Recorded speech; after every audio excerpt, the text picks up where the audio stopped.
अज्ञानतिमिरान्धस्य ज्ञानाञ्जनशलाकया चक्षुर्मिलितं तस्मै श्रीगुरुवे नमः।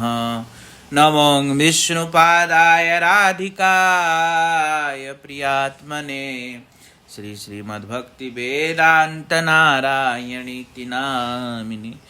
श्रीकृष्णचैतन्य प्रभु नित्यानंद श्री अद्वैत गदाधर शिवासादि गौरभक्तवृंद। हरे कृष्ण कृष्ण कृष्ण हरे हरे, हरे राम राम राम हरे हरे। मैं सर्वप्रथम अपने गुरुपाद पद्म परमारथितम नित्रीला प्रविष्टम ओम विष्णुपादाष्टोत्तरशत श्रीमद् भक्ति वेदांत नारायण गोस्वामी महाराज जी के चरण कमल में अनंत कोटि दंडवत व्यात्पन करता हूँ तथा राधा विनोद बिहारी जी के चरणों में अनंत कोटि दंडवत व्यात्पन करता हूँ। हम भगवद गीता कथा श्रवण कर रहे हैं। क्या अर्जुन भगवान से कह रहे थे, क्या कह रहे हैं? न चैद्वीप्नः करन्नो गरीयो त्वया जयेम यदि बानो जयेषु। अर्जुन भगवान से कह रहे हैं,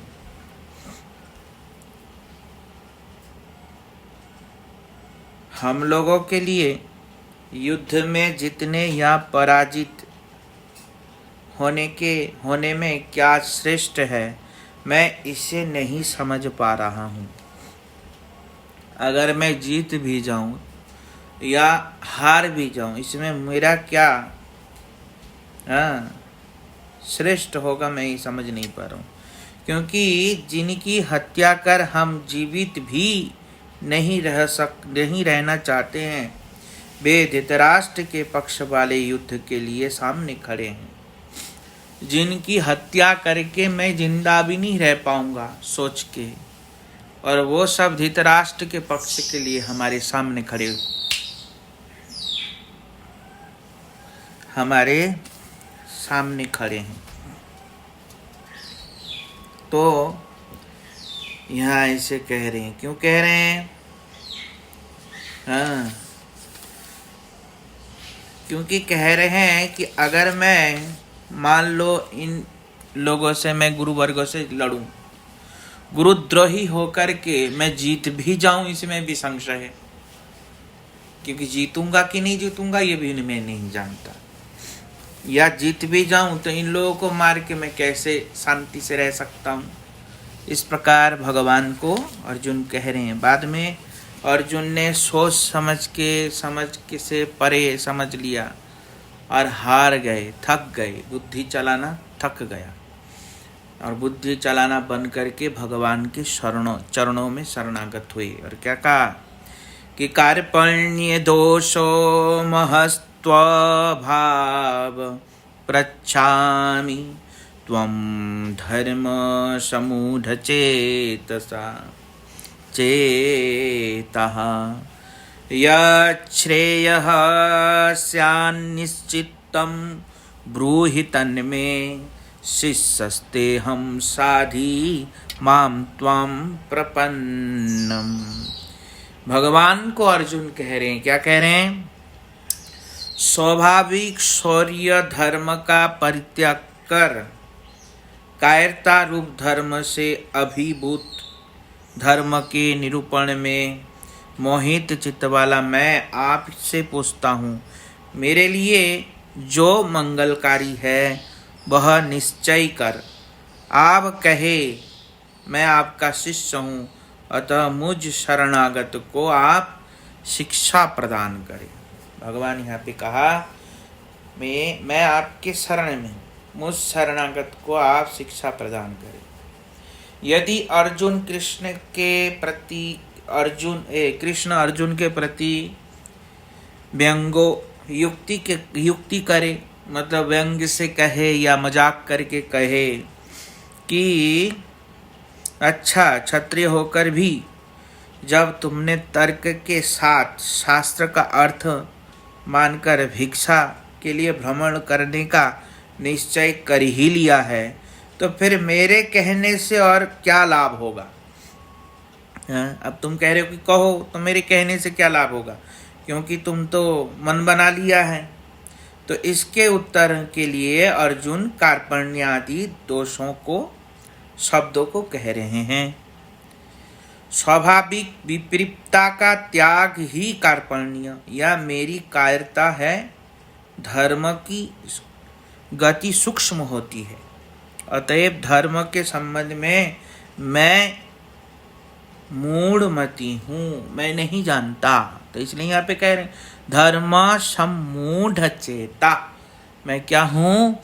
धर्म सम्मूढ़ चेता। मैं धर्म के विषय में बिल्कुल नहीं जानता, मूढ़ चेता हूँ। अतः निश्चय कर आप उसे बतलावे जिससे मेरा मंगल हो।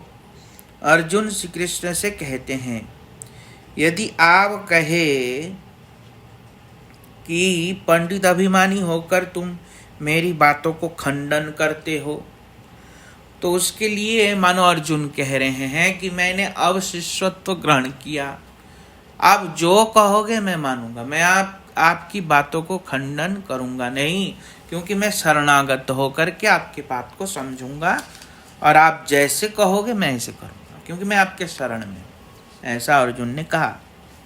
और फिर क्या कह रहे हैं?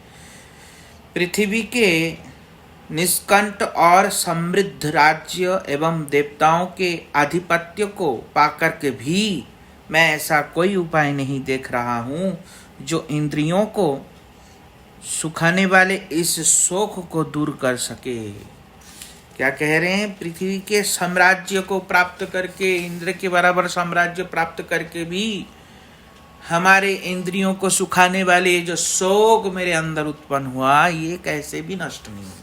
ये तो आपके कृपा से ही नष्ट हो सकता, अन्यथा नहीं हो सकता।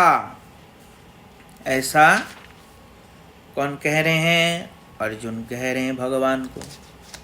हाँ, अब संजय उवाच, संजय ने कहा, एवं युक्त मुक्त्वा ऋषिकेशं गुडाकेशः परन्तपः न योत्स्य इति गोविन्दम् उक्त्वा तूष्णीं बभूवः।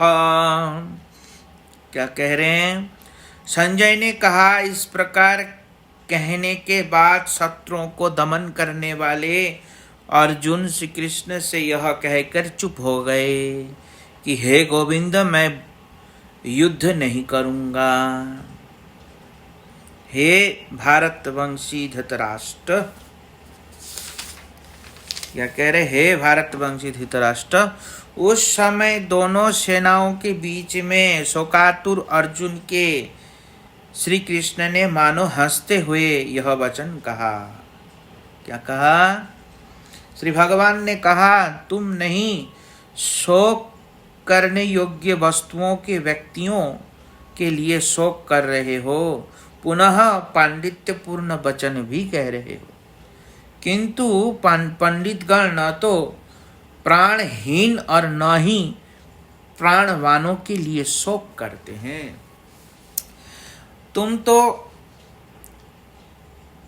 तुम नहीं शोक करने योग्य वस्तुओं के व्यक्तियों के लिए शोक कर रहे हो, और फिर पुनः पंडित पूर्ण वचन भी कह रहे हो। हाँ, परंतु पंडित लोग तो शोक ही नहीं करते, चाहे प्राण रहे या अथवा ना रहे। किसी के प्राण रहे तो भी शोक नहीं करते, खुशी नहीं होते, और किसी के प्राण निकल जाए तो शोक नहीं करते। ये पंडित का स्वभाव होता है। पर पंडित जैसे वचन तो कह रहे हो, पर पुनः ऐसी बात कर रहे हो। हाँ, क्योंकि सच्चिदानंद परतत्व के केवल तटस्थता शक्ति युक्त अंश का नाम जीवात्मा है। जीवात्मा कहाँ से प्रकट होता है? बोलते तटस्थ शक्ति से उत्पन्न होता है जीवात्मा। अब जीव स्वरूपतः अणु चैतन्य है। इसका नित्य एवं स्वाभाविक धर्म भगवत सेवा है। जीव की जो नित्य स्वाभाविक धर्म है वो भगवान की सेवा ही स्वाभाविक धर्म है। जीव दो प्रकार के होते हैं, मुक्त और बद्ध। मुक्त जीव सदैव भगवत धाम में भगवत सेवा में संलग्न रहते हैं, इनका कभी पतन नहीं होता। दूसरे बद्ध जीव अनादिकाल से भगवत सेवा भूलकर प्राकृत स्थूल और लिंग शरीर में भी आच्छादित है, आच्छादित होकर इस माइक संसार में दंड स्वरूप त्रितापों को भोग रहे हैं। स्थूल शरीर बद्ध जीवों का प्राकृतिक स्थूल शरीर क्षिति जल पावक से निर्मित है। इन पंच महाभूतों से गठित नश्वर और विनाशी होता है। मृत्यु के बाद भी जीवों का यह स्थूल शरीर परिवर्तित हो जाता है। जन्म के साथ साथ मृत्यु भी अवश्य ही होती है। आजकल अथवा वर्षों के बाद भी प्राणी मात्र के लिए मृत्यु अवश्य ही होगा। जन्म जो जन्मा है वो मरेगा, इसलिए मृत्युर्जन्म बताम वीर देहे न सहजायते अद्य बाब्द शतान्ते वा मृत्युर्वै प्राणिनाम ध्रुव। आज नहीं तो 1000 वर्षों के बाद भी प्राणी मात्र के लिए मृत्यु निश्चित है, वो मरेगा, ऐसे कह रहे हैं गीता में। और बताया जातस्य ही ध्रुवो मृत्यु ध्रुवम जन्म मृतस्य च, ऐसा श्लोक है। तो सूक्ष्म अथवा जो सूक्ष्म शरीर जीव के शुद्ध स्वरूप को आच्छादित करने वाले मन बुद्धि अहंकारात्मक जीव उपाधि नाम सूक्ष्म शरीर है। प्रत्येक जन्म में नए स्थूल शरीर की प्राप्ति होती है एवं मृत्यु के समय उसका विनाश हो जाता है, किंतु सूक्ष्म शरीर का ऐसा नहीं होता। क्या नहीं होता? सूक्ष्म शरीर का ऐसा नहीं। शरीर बद्ध शरीर 2 प्रकार के हैं, एक सूक्ष्म एक स्थूल। स्थूल शरीर कहते जो क्षिति जल पावन से ये शरीर बना, पंच महाभूत से। और सूक्ष्म शरीर कहते हैं जो मन बुद्धि अहंकार का होता है। यह अनादिकाल से कृष्ण स्वरूप की स्मृति के कारण, कृष्ण स्वरूप की विस्मृति के कारण स्वरूप को आच्छादित किए हुए है। जब कृष्ण स्मृति विस्मृत हो जाए, मतलब भूल जाए, तब क्या होता है? हमारा जो वास्तविक आत्मा का स्वरूप है वो आच्छादित हो जाता है। यह सूक्ष्म शरीर ज्ञान योग तपस्या वेद पाठ अध्ययन आदि द्वारा भगवत स्मृति होने पर भी दूर नहीं होता। दूर नहीं होता, ये सूक्ष्म शरीर नष्ट नहीं होता। केवल भगवत भक्ति के साधन द्वारा भगवत स्मृति होने पर ही इसका विनाश होता है। उस समय जीव अपने शुद्ध स्वरूप में प्रतिष्ठित होता है। क्या कह रहे हैं? योग वेद पाठ तपस्या ध्यान द्वारा भगवत स्मृति होने पर भी, कैसा स्मृति होने पर? भगवत। किसके द्वारा? योग के द्वारा, ध्यान के द्वारा, धारणा के द्वारा होने पर भी ये सूक्ष्म शरीर विनाश नहीं होता। केवल और केवल भगवत भक्ति स्मृति के द्वारा, मतलब विशुद्ध भक्ति के स्मृति के द्वारा ही सूक्ष्म शरीर नष्ट होता है, तब आत्मा का वास्तविक शरीर प्रकट होता है। एवं भगवत स्मृति से उसका विनाश होता है, सूक्ष्म शरीर का। इसलिए आत्मा तत्वविद आत्मा को अजर अमर और नित्य जानकर स्थूल शरीर के विनाश से विचलित नहीं होते, इसके लिए शोक नहीं करते। इसीलिए अतएव वे गता सुन अर्थात आत्मा हित स्थूल शरीर अथवा अगता सुन अर्थात आत्मा से युक्त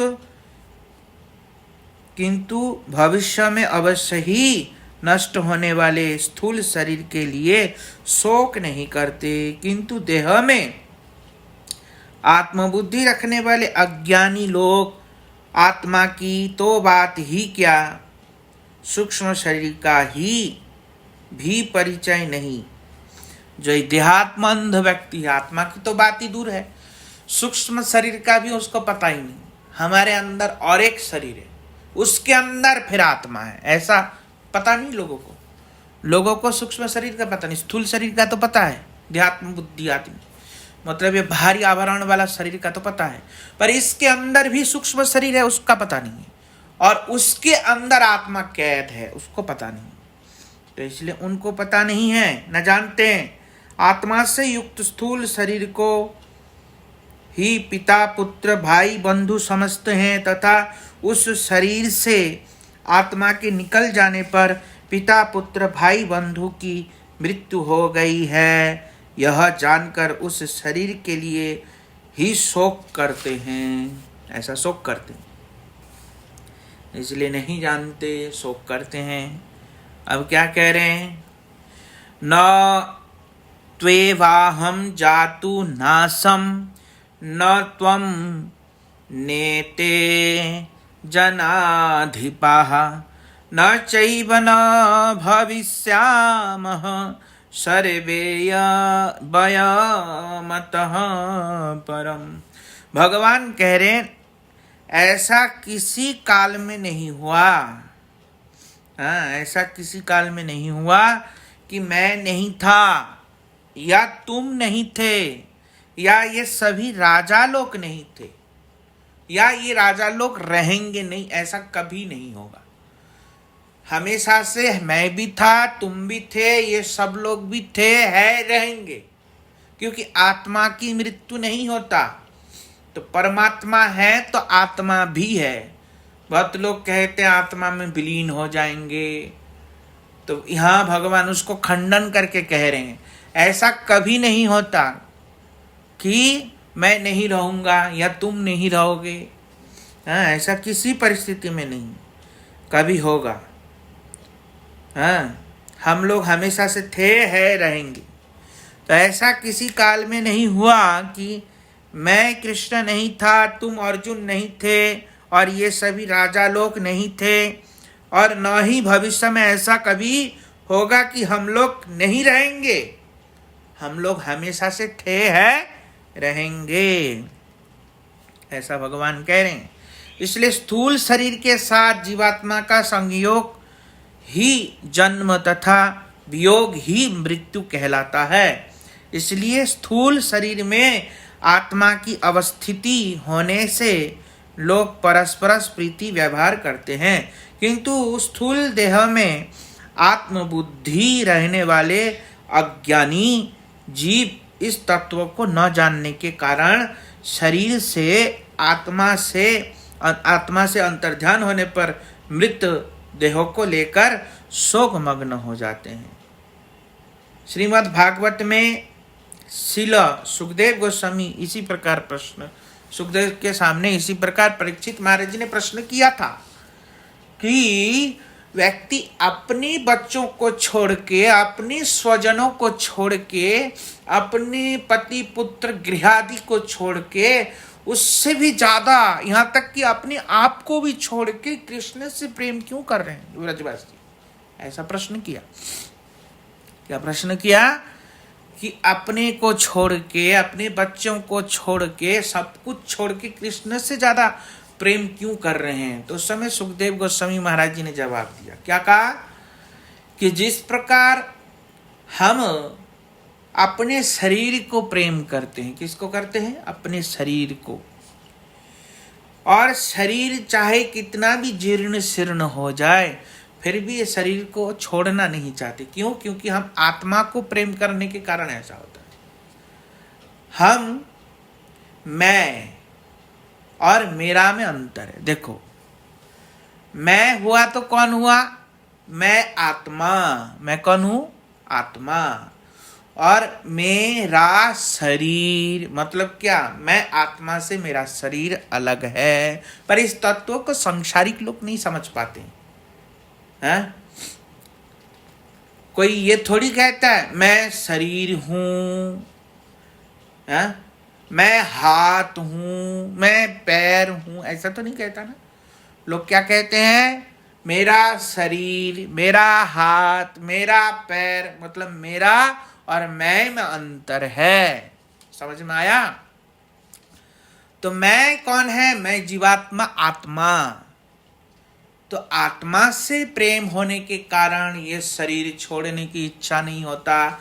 तो वास्तविक में शरीर के प्रति प्रेम नहीं, वो किसका प्रति प्रेम हुआ? आत्मा के प्रति। और इस शरीर के प्रति प्रेम होने के कारण मेरे संबंधी जो भी वस्तु है उन सब के प्रति भी हमारा प्रेम होता है। जैसे स्त्री, पुत्र, परिवार, गृह, संसार। पर जितना मैं मतलब मेरे प्रति प्रेम होगा, जितना व्यक्ति अपने आप को प्रेम करेगा, उससे ज्यादा मेरे संबंधी मतलब अन्य लोगों से इतना प्रेम नहीं करेगा। यहाँ तक कि बृहदारण्य उपनिषद के याज्ञवल्क्य और मैत्रेय संवाद में भी उपयुक्त कथन की पुष्टि की गई है। क्या कहा? सहोवाच न वा करे पत्युः कामाय प्रियो भवत्यात्मनस्तु कामाय पति। प्रियो भवति न वा करे क सर्वस्व कामाय सर्वं प्रियं भवत्यात्मनस्तु कामाय। क्या कह रहे हैं? इस संसार में वास्तविक में कोई किसी को प्रेम नहीं करता। यह कह रहे हैं कि कोई भी प्राणी दूसरों को प्रीति के लिए उनके प्रति प्रीति नहीं करता, मतलब दूसरे के प्रीति के लिए उनसे प्रीति नहीं करता कोई भी व्यक्ति। चाहे वो कोई व्यक्ति पत्नी पति से करे, पति पत्नी से करे, बच्चों से करे, बच्चे माँ को करे, या संसार वालों को किसी को भी प्रेम कर रहे हैं, उसमें कारण होता है अपने आप को प्रेम पाना।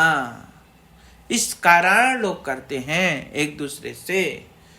पर कोई किसी को क्या कह रहे हैं, कोई किसी को, कोई भी प्राणी दूसरों को प्रीति के लिए उनसे प्रीति नहीं करते। दूसरे के प्रीति के लिए उनसे प्रीति नहीं करते, मतलब उनको सुख होगा इसलिए प्रीति नहीं करते। हम प्रीति किस लिए करते हैं लोगों को? कि हमको सुख मिल रहा है इसलिए हम प्रीति करते हैं। उसको सुख मिलेगा इसलिए हम प्रीति नहीं करते। तो संसार का प्रेम ऐसा है, हम अगर किसी को प्रेम कर रहे हैं तो उसमें सुख किसको मिल रहा है? उसमें सुख हमको मिल रहा है। तो इसलिए तो प्रीति किसको हुआ? प्रीति उस व्यक्ति को किया कि वो वास्तविक में प्रीति हम अपने आप के लिए किया। किसको किया? तो वो अपने आप के लिए ही होता है, किसी और के लिए नहीं होता। तो इसलिए सब जो एक दूसरे से प्रेम करते हैं वो अपने सुख विधान के लिए किया जाता है।